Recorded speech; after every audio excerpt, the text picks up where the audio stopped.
Wang Yi, the Chinese foreign minister, said Sunday that the U.S. should give up on its wishful thinking of changing China and avoid bringing the two countries to a new Cold War. China has no intention to change, still replace, the United States, he said, according to the Washington Post. It is time for the United States to give up its wishful thinking of changing China and stopping 1.4 billion people in their historic march toward modernization. The relationship between the U.S. and China has been strained for some time. President Trump has criticized Beijing over a trade imbalance and the outbreak of the coronavirus lead both to accuse the other of an improper response. Trump recently said that he may completely end U.S. funding for the World Health Organization over its cozy ties with Beijing.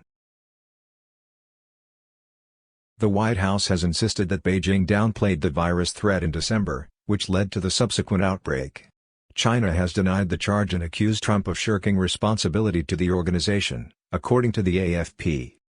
The Post pointed out that a spokesman for Wang implied that American troops planted the virus in Wuhan. Stuart Varney, an anchor on Fox Business, said last week that he believes that the Cold War between the two countries has already started. He pointed to China's move to impose national security legislation on Hong Kong. Chris Patten, the last British governor of Hong Kong prior to its handover to China, lamented what he called a new Chinese dictatorship. U.S. Secretary of State Mike Pompeo has called the proposal a death knell for the high degree of autonomy that Beijing promised the former British colony when it was returned to China in 1997. "We are trying hard to come out of an economic disaster. But a knockdown fight with China has been thrust upon us," he said. "The takeover of Hong Kong is the writing on the wall."